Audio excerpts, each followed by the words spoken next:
Let me just see what the human body will give us. My next guest is one of my favorite chefs here in Los Angeles. 73 years old, long-term vegan. Perhaps I'm looking the way we're supposed to look. I mean, woo! I live this every second of the day. Co-owner of a very popular vegan restaurant. Defy eat in Los Angeles, California. Chef Babette. You don't look anywhere close to 74. Nobody changed their lifestyle like I did. Brother and a sister, they're both gone. Mama's gone. Everybody's gone. No animal products, no doctors, climbing in and out of the bathtub at 73. I mean, it's pretty fucking rocking, you know? It's just food. The only thing I'm eliminating is animals. And with that said, let's welcome Chef Babette to the show. Thank you. It's so great to have you here. Thank you for having me. Yeah, I came across you in probably an interview somewhere, and just your whole presence, like the way you was dressed, the illumination. I'm like, this person's riding this really high vibe. Oh, you're just so sweet, really. Yeah, it's my pleasure to meet you.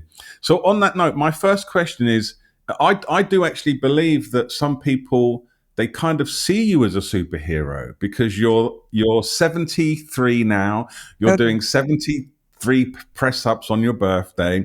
You've created this wave of inspiration around what's possible as people age, and really promoting the vegan diet, and also environmental ideas are also being shared by you. So what is every superhero has an origin story.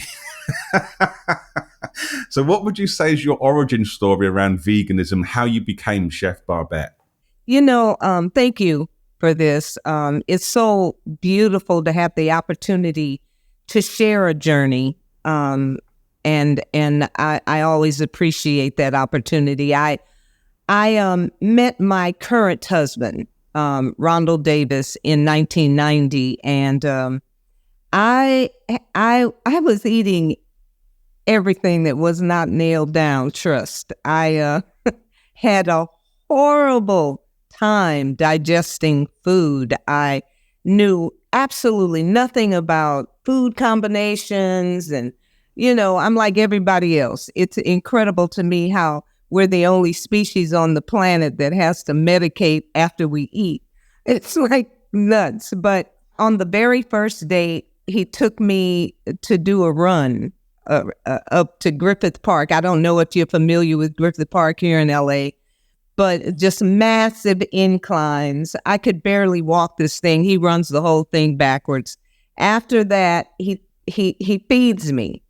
He takes me to his apartment, and he's going to fix my very first vegan meal. Now, he's not vegan at the moment, but he had a lot of knowledge of the lifestyle. And when he made this meal, it was perfectly, put together. I felt amazing after I ate it. He gave me basmati brown rice. I had never heard of basmati brown rice. I didn't know what the hell that was. But afterwards, I felt so amazing. He shared 2 books with me, Fit for Life by Harvey and Marilyn Diamond, and The Mucusless Diet Healing System by Professor Arnold Ehret. I was completely and totally in the dark about, I thought a vegan was a Hare Krishna. Hey, that's how ignorant I was. That's where I was. And I began to read Fit for Life. And I had been suffering. The volumes 1 taught you how to combine food properly. I had no clue that there were categories of fruit. I didn't know that you weren't supposed to eat melons with everything else. I didn't know that a subacid fruit is okay to eat with a sweet fruit, but you should never eat a sweet fruit with an acid fruit. I had no clue. But this book is telling me all this, and it's also addressing some of the digestive challenges I'd been faced with. And I started practicing what was in the book. It was incredible. No, seriously, it was unbelievable. And as time went on, man, no no stinky under the arms. You could go to the bathroom and poop and you're not stinking up the house. It was just unbelievable. And then when I got into the mucusless diet healing system and started learning about inflammation, pretty much, disease, I was like, I'm on. I completely and totally changed my lifestyle overnight. Okay. It was so amazing. And so now I was about to turn 40 then, and I'll be 74 in December. You know what I mean? And life has just been such an amazing journey from then to now. It truly has. Yeah. It's a blessing to be able to go through that and be able to share, you know? It's incredible. And, you know, and everyone says it to you, but you don't look anywhere close to 74. Well, you know what, sweetheart? I look at people now and I see what they're talking about. I see what we go through as humans in our 70s. But it could be the case that you look 74 and they don't. And you know, hey, I wish I could give you a fist bump right now. No, seriously, because I've often said, perhaps I'm looking the way we're supposed to look. Yeah. You know what I'm saying? Because I started this thing just before I turned 40 and have been on it seriously ever since. Began to work out then, the whole 9 yards. So I kind of think you're on to something. I think if we did better with embracing and taking, with embracing self-love and self-care, if we had more knowledge of what we need to do, I think we'd all be a lot better. Yeah, because I suspect some people can use your story as a way to say she's special, and right. and you are, but it's like own it for yourself as well. I mean, that's what I kind of think.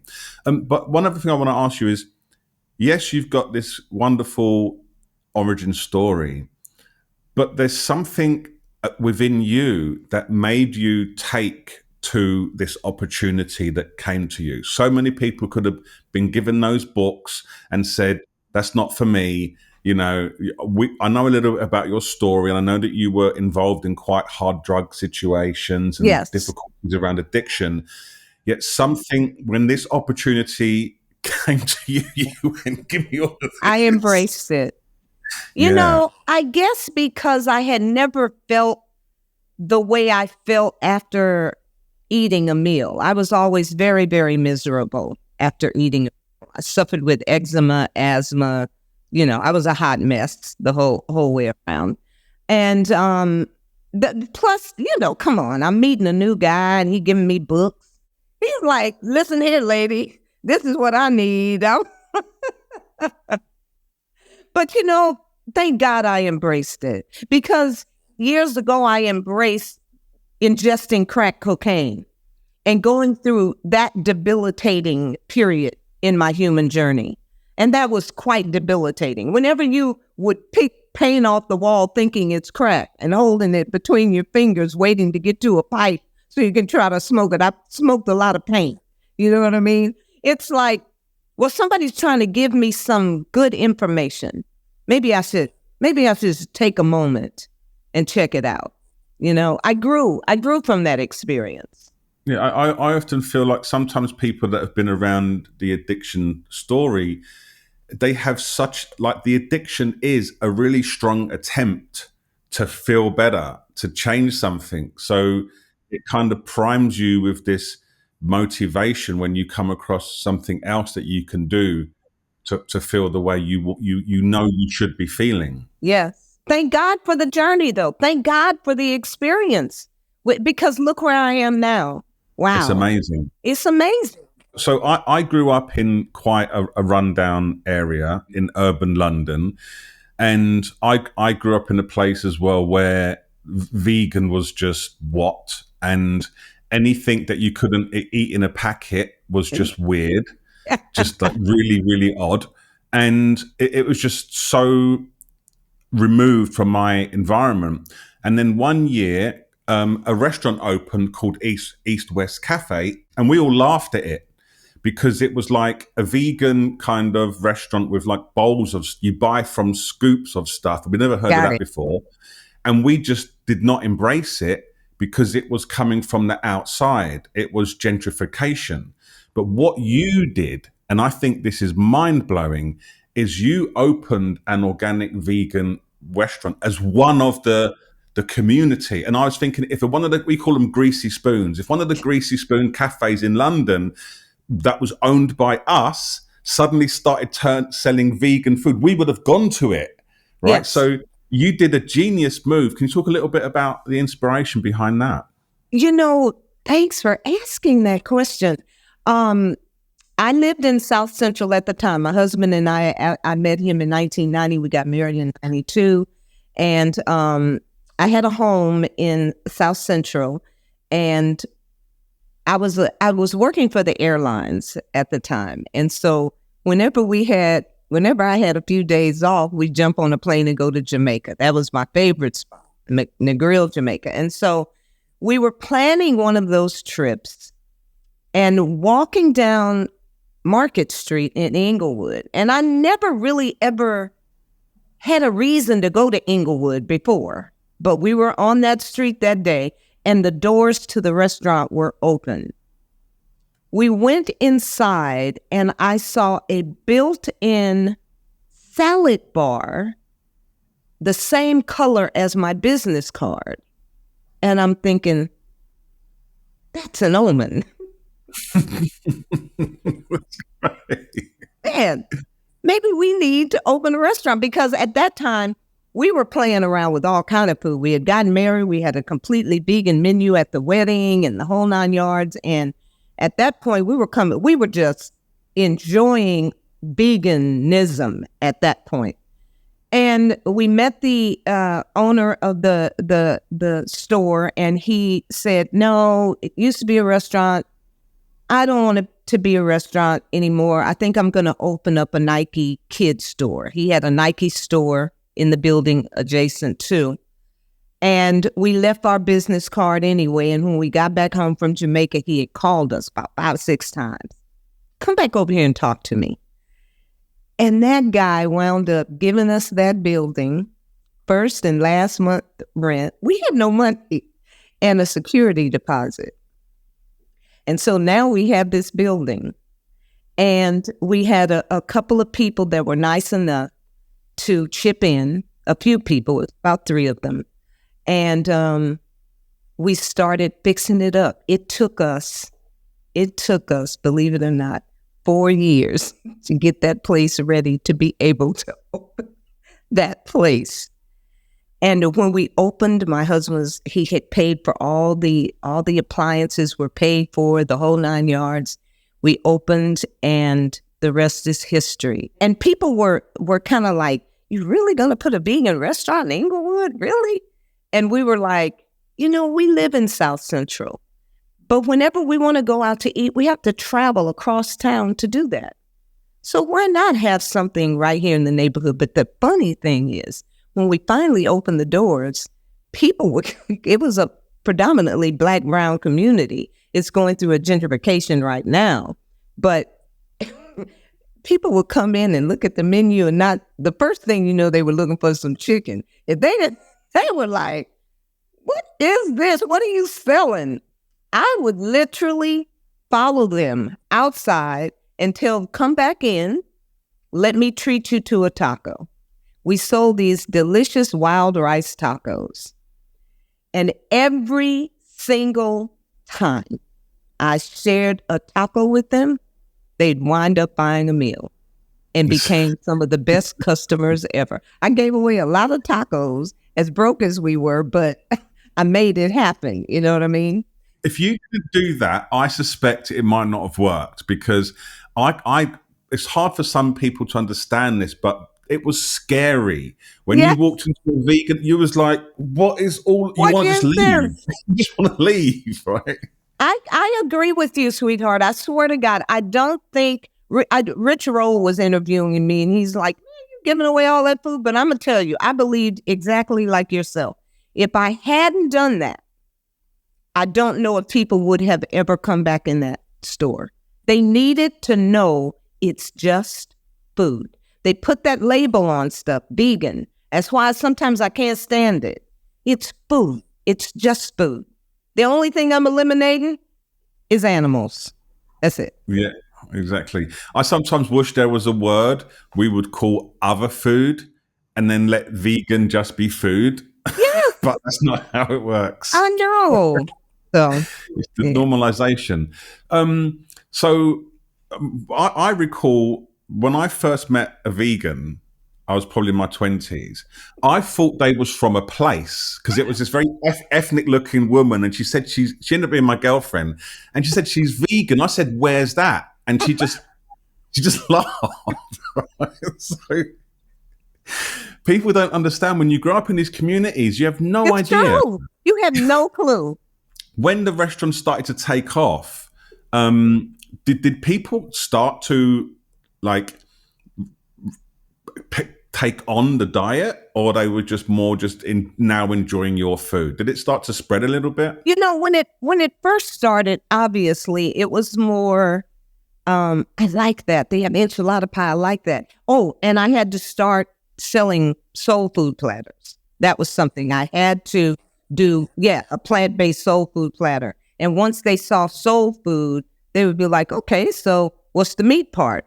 And we had barbecue tofu and, but some of them changed early on, but most of them just kept coming back because they liked the flavors and they felt a certain way after they ate, And then eventually we started getting customers, and especially once Mercy for Animals came in, videotaped it, it went viral. And then we just started getting a truckload of people coming in. And that's when we really, I think I have to give it to Mercy for Animals. They kind of put us on the map, so to speak. This is the thing. There used to be these debates about what's the best way to promote veganism, and should we talk about animal exploitation or should we just talk about the health benefits? And I feel that, these things all have their place. But I often feel in some communities, just having the food be good, just eating the food. That was all that mattered. Yeah. I'm going to tell you, when I transitioned, it was not about not one animal. I wasn't thinking about an animal. I really wasn't. I was only thinking about the way I felt after I ingested the food and how it digested. I wasn't thinking about, but there's absolutely no separation now. I've grown consciously. And so obviously I believe in a oneness. I believe in the whole. And I believe that the decisions I make, each and every one of us, whatever the decision is, there are consequences.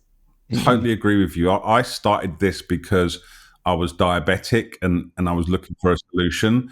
And after a while, just the whole idea of ahimsa and doing no harm just became the main reason. And I now say to people, I don't even care if you could prove to me that veganism was the worst diet I could possibly eat. I still wouldn't eat any animals because I don't have the right to. And I don't like the way, I don't like our practices as it pertains to the slaughtering, the treatment of other species. We're just a species. We share this planet. And so once I began to make the connection, there's absolutely no way, I'm with you, I'd ever go back, ever. And this is why I really love what you did with Stuff I Eat, because in the community that I grew up in, and it was pretty rough, there was no room to think about anybody else other than our own survival. Got it. You're in these communities and you're trying to just get through the day, and someone comes up with what about the animals? You're like, what about me? Is that I don't want to say that we're selfish, it's just that it's quite struggling.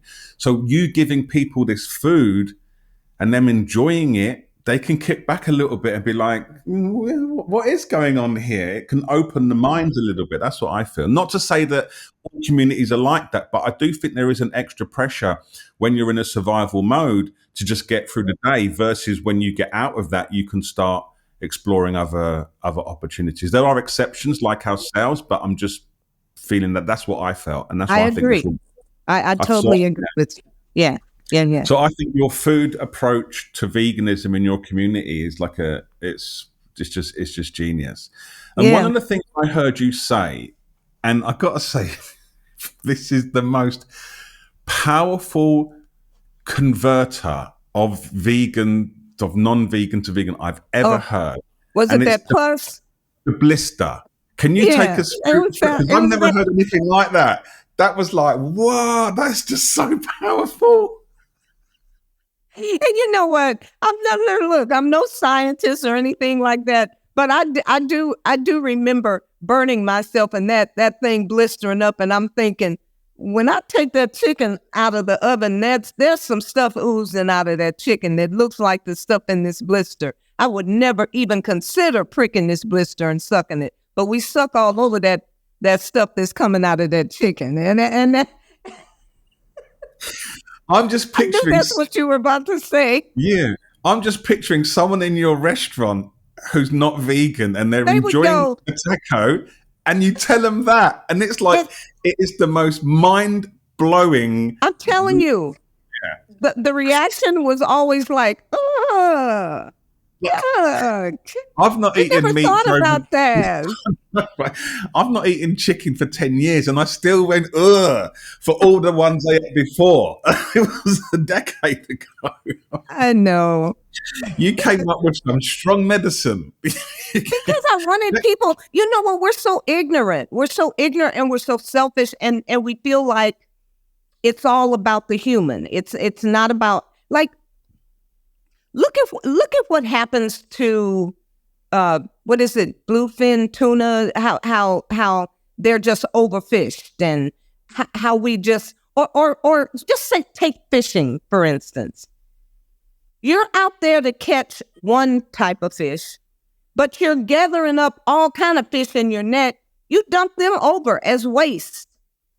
They're another species. If we don't have fish in the ocean, we cease to exist. It's our decisions, as I say, and the consequences after we make those decisions. We've got to raise our level of consciousness, and we've got to understand the connection. You said a statement that I really loved, and you said, I'm going to read it back to you. It says, "We need to embrace every sentient being in our only planet home." Isn't that? But shouldn't we? They're all here for a reason. Because people will pull out their Bibles on you in a hot second now. But if you believe that which created the whole, if it created all of it, then it did not make mistakes. It did not make mistakes.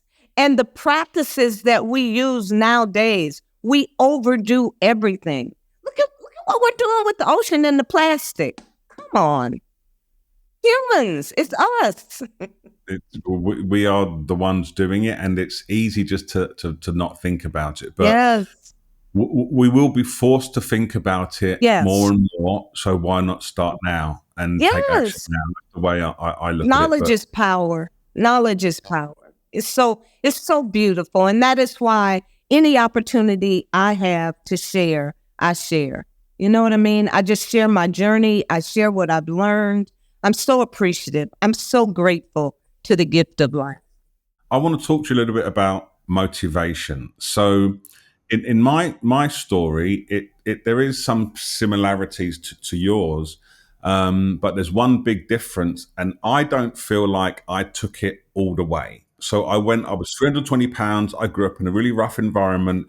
I was involved in all kinds of things, and I took that into a place where I'm a practicing meditation teacher. I'm vegan, and I reversed my diabetes.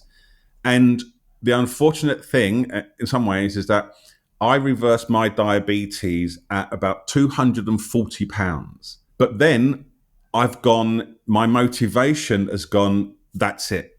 Like I don't know currently how to get motivated for the bit that you've done, which is go all the way.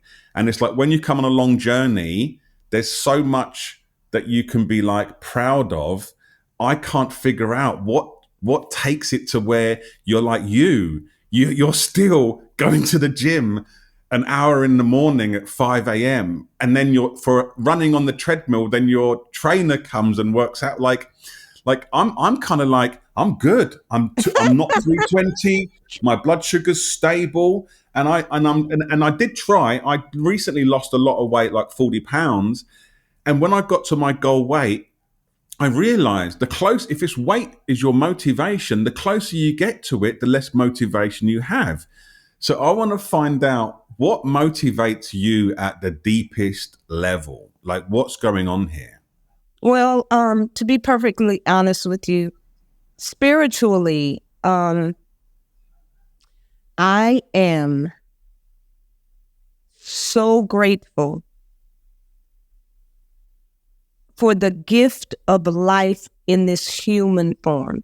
I also understand I can always say that I'm grateful, but the only way that I prove that I am grateful is to continue to take care of self. Nobody is going to get up and get in that gym for this 73-year-old but me. I'm the only person that can do this for me. It's me. And everything I do to care for this human form is saying thank you to the intelligence that brought me here in this form. And I will, that to me, I can talk a good game and talk about how I'm so grateful, but if I'm not caring for me, I don't feel like I'm telling the truth. This is it. And once this human form ceases to exist, this energy moves on, takes on new form, and that is truly what I believe. But right now, I'm here. Just think, I'll be 74 in what's that, 4 months? 74 years old. In 26 years, I'll be what, 100? That's incredible. 26 years ain't a long time, baby. No, it's not, is it? No. That's an incredible motivation because it's so deep. It's tied to the moment. It's not tied to the goal. It's tied to the moment. To the now. That's the other beautiful thing that I've understood and that I've learned. Is that I only have now. And I hate it when doctors tell people you have 6 months to live. No, I have the same amount of time to live as you, each and every moment. Period. Done.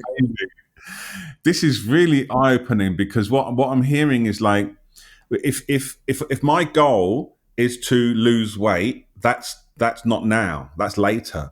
And if the goal is later, then I can say I'll start tomorrow. Where if your goal is to be grateful for this existence and this body in this moment and to prove it in each moment, then there isn't a tomorrow. You can't be like, I'm gonna prove I'm grateful for my body tomorrow. That There's doesn't now. It doesn't make sense, right? Either you're doing it now or you're not doing it. So you can very quickly catch yourself going off path. There you go. Where with the weight loss, you can go off path for weeks telling yourself you'll do it or years. But this one is like, I'm not being grateful. Come back to that. I love that. I'm gonna play around with that. It's a motivator. It motivates you, you know? Yeah. Because I realized one morning, and I sometimes have quite grand ideas, and I realized that from my perspective, the body is the interface between our life and the divine, right? Yes. See? Yeah. I normally call it formless and form. There you go. The interface. I love that. We can worship it. We can worship it. So I've done very well, but I know that my success point, and this was a hard pill to swallow, my success point is someone else's starting point. There you go. Yes. Someone else is walking around at 240 pounds going, I'm kind of a little bit diabetic, but not really. I'm kind of vegan. I'm doing well, but I'm eating a little bit. I'm not exercising. They're like, I need to change this. And I'm Yeah. walking around going, look at me. I did it. I know. It's a hard one, but that's what I'm working on.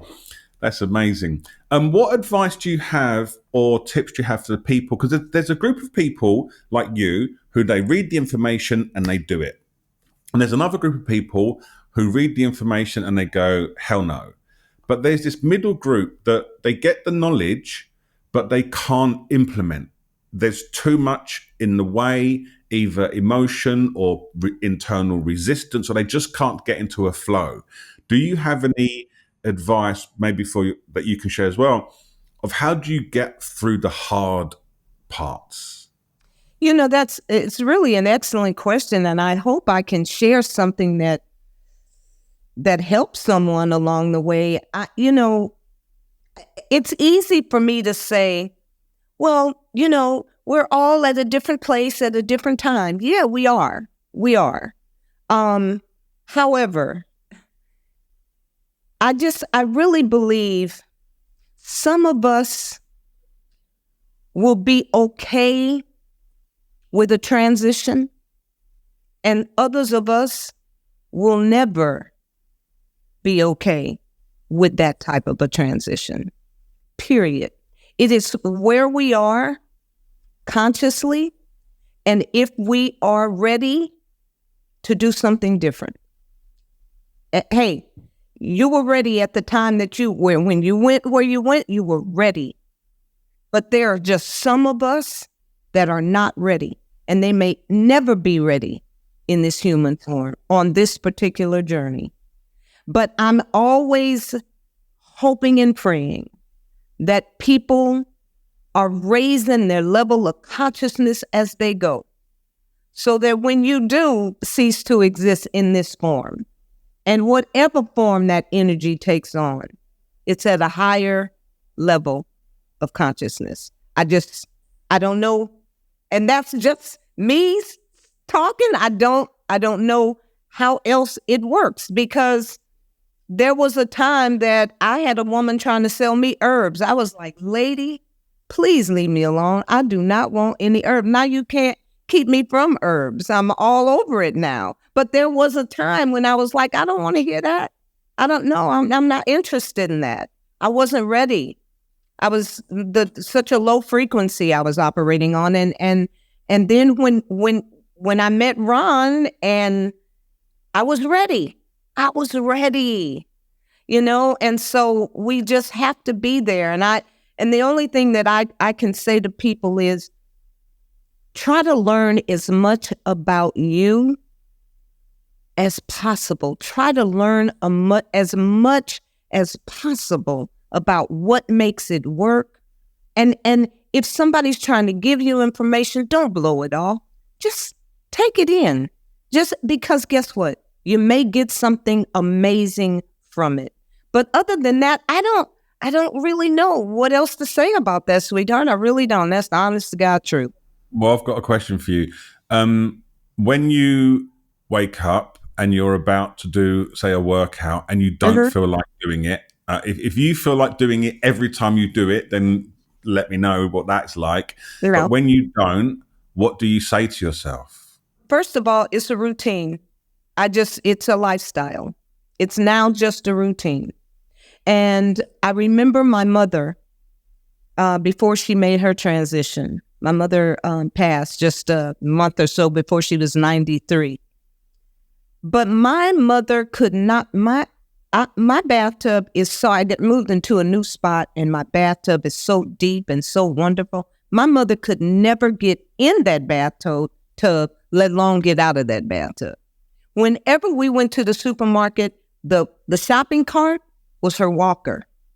And I watched her, and I said to myself, I do not want that to be my reality. Now, I didn't know at the time how I was going to make it better. And then after I met my husband, that gave me some motivation. But right now, sweetheart, when I go down on the floor, I'm getting my ass up.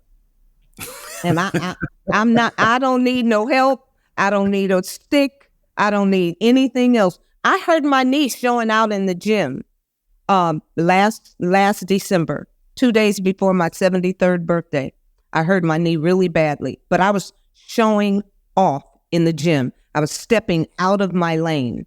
I learned a valuable lesson in that because it took some months for this. I didn't go to the doctor, but the knee feels awesome right now. But the bottom line is, it's constant, Babette, constantly looking out for you, constantly love of self. I am number one in my world. I'm number one over my great-granddaughter. I don't care. My daughter, I don't care. I am the most important person in my human journey, period. And I got to take care of me because nobody else is going to take care of me like I'm supposed to take care of me. And that, when I talk to you about that, is saying to the intelligence, I do appreciate this gift of life.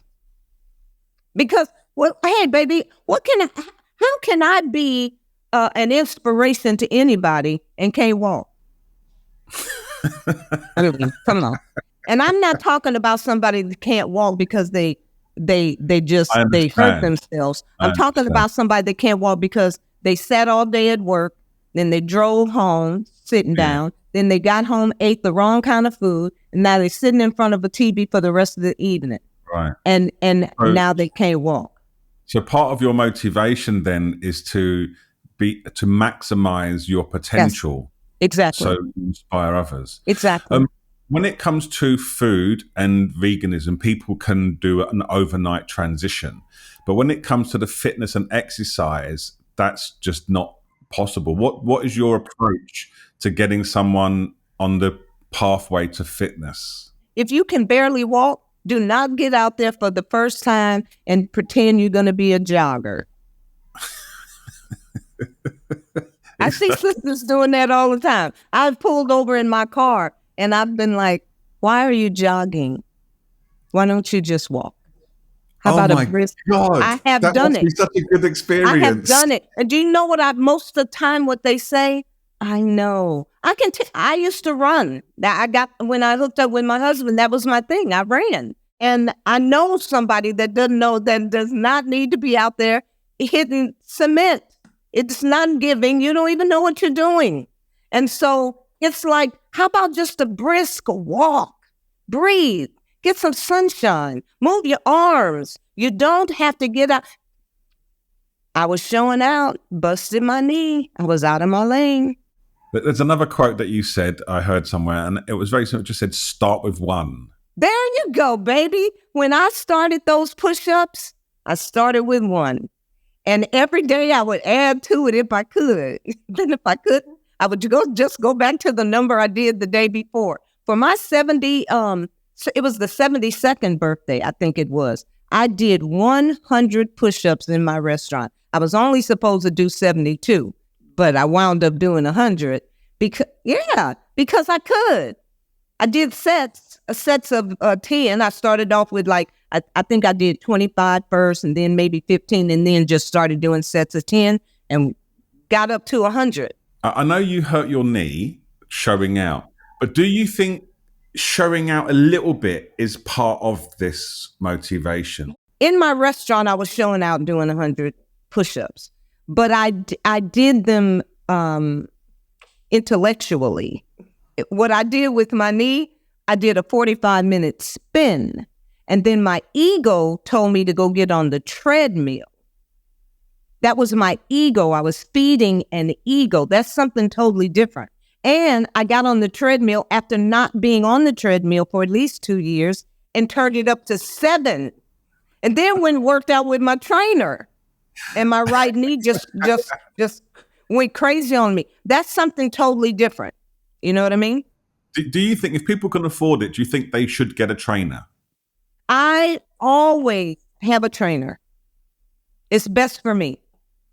They always put me in the right positions. You know, I believe in good trainers. So Yes. part of me doesn't get a trainer because I have this idea that I should do it myself. And I think No, that's I get a trainer. Okay, good. I do better with a trainer. Yeah. So let's talk a little bit about spirituality and oneness. Great subject. What is your understanding of oneness? You know, I some years ago, I never did real well with just the Christianity thing. I never, even when I was very, very young, it was something about it just it didn't connect with me, because I would always wind up with questions like, well, what about all the people on the planet that never ever saw a Bible? Where did their souls go? That never knew a Jesus or it? And they would always say to me, I want you to talk to my minister. They would, the grown-ups, they would never answer me. They would, and so I walked into a metaphysical church, and the way this man was speaking, it just all made sense to me. It just made sense to me. And then I began to understand that I am a mere expression of that intelligence that created all of this. I am just an expression of it. And that's when things started getting really good for me. I started understanding my total connection with the whole, and yeah. I do believe, like, the Buddhists many years ago, they came up with the idea of ahimsa for that reason, that we're all connected, and therefore we all, like what you said about sentient beings being allowed to be as they are. But it also seems to be that this kind of approach to spirituality, it incorporates veganism, it incorporates health, it incorporates the motivation, it incorporates the sense of joy in each moment that you're obviously emanating completely. Like, your presence is so joyful. So obviously that church definitely did some work on you. They definitely said, I mean, and it spoke to me so quickly. It made sense to me so quickly. I settled into it. So, and all those years before, I grew up in the church, but it just never connected. It never connected. amazing. Know? In Bhagavad Gita, they talk about the candle, the fire lights another fire. Oh, So when someone is like recognizing this oneness, they have the capacity to illuminate another person to also recognize. Oh, that is so beautiful. What about just us being a part of everything? The sand, the water, the air. There is no disconnection. Absolutely. It's impossible to find anything that doesn't rely on something else. Exactly. It doesn't exist. Even if you get an avocado, someone sold it, someone packed it, someone grew it, and then the seed it grew from, where did that go from? And it just goes on infinitely. So that oneness is very palpable. Very powerful. It's just this realization really does fit with alongside veganism. It's such an integral part of it. I agree. So one of the things I noticed that you did is that you're doing is you're becoming more involved in the community from the perspective of, for instance, you did a panel where you brought in melanated doctors into your area. Oh my God! You did an event. Can you talk a little bit about what you're doing there?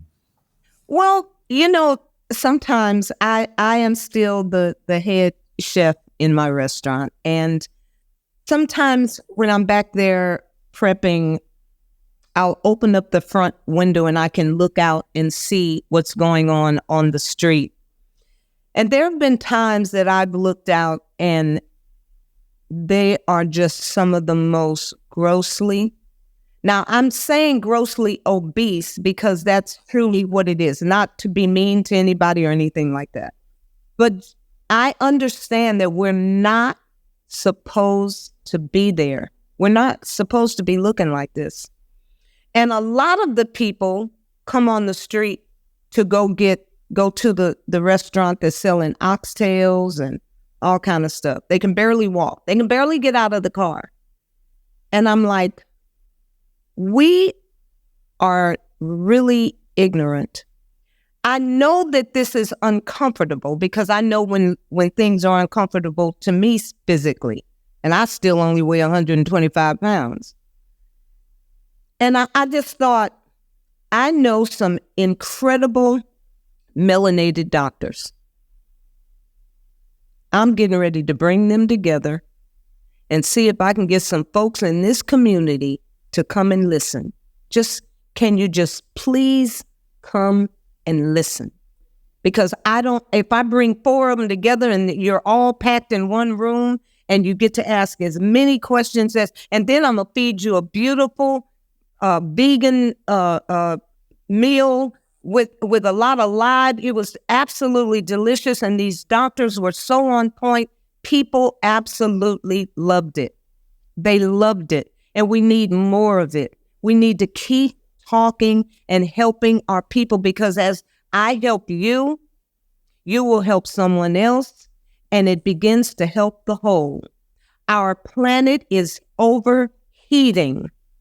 We are not just eating the wrong things for us personally, but we're eating the wrong things for our planet home, for this to be the place that we can stay. We're being irresponsible, and we are ignorant, and a lot of us are extremely stubborn. That's where we are. That is where we are. And so I just felt like this is what I'm going to do. It really turned out, it was awesome. I think this is another genius move because certain demographics are more plant-based than others. And it's not because they're smarter or they're more adapted to it. It's because we're social creatures. And if you make it cool, people will do it. So you bringing this into your community is enough for people to make it a movement, because people just want to be part of something. They want to be a part, right? In my place, it was always greasy spoons. Yeah, that was it, right? So that's what where we did. I grew up too, baby. Fish and chips and greasy spoons. So that's what we did. And when a new fish shop opened, we would all go like, "This is really cool," right?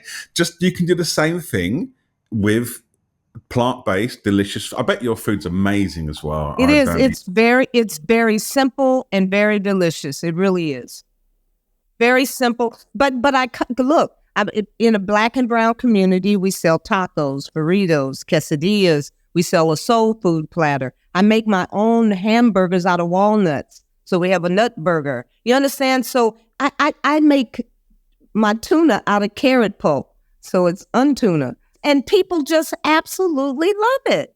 So one thing I'm going to mention, just because you mentioned it, was so I used to make my own food, and I live in Thailand, so I can get stuff made for me, like in restaurants, and very cheaply, because I don't have enough time. And I'm listening to one of your interviews, and you said that you still make all of the food for your restaurant starting at 4 a.m. I was like, bro, you've got time. I do. I do. Amazing. I get up and I do that. I wake up every day between 1:30 and 2. And that's when I start my day. To wrap it up, you've already accomplished so much already. But what are your future aspirations? What's next? Well, just basically to keep it moving, just to ride it out like I am.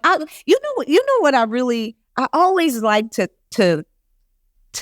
test the human body. Like, what can a 74-year-old do? If I decide when I turn 74, if I decide, okay, I really want to go hard in the gym right now. I really want to do something totally different with this body, and I want to take a year to get it done. What can this 74-year-old body, if I start like right now, really going hard, what can this 70-year-old body do in 12 months?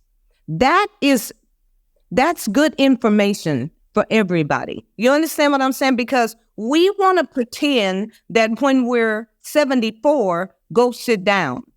That's what we want to tell ourselves. Well, I'm old.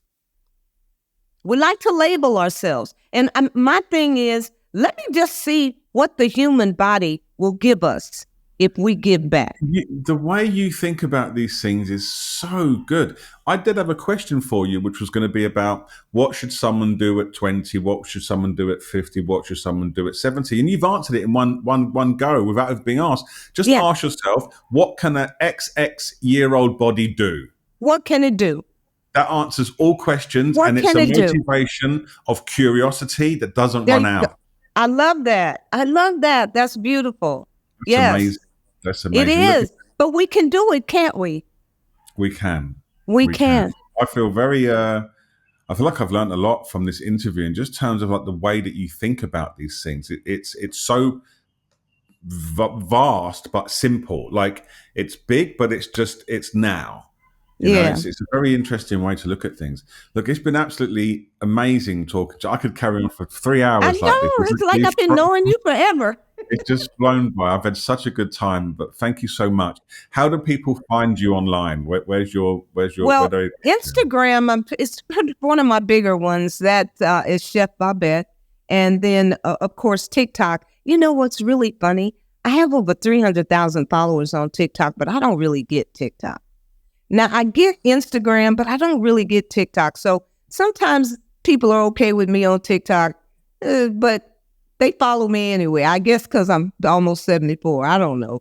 But yeah, and Facebook is pretty quiet. It's just Babette Davis. Meta took my Chef Babette Facebook page down. So I would just say TikTok, Chef Babette, and Instagram. Chef Babette. Okay. Thank you so much for this interview. It has been amazing. It's my pleasure to just talk to you.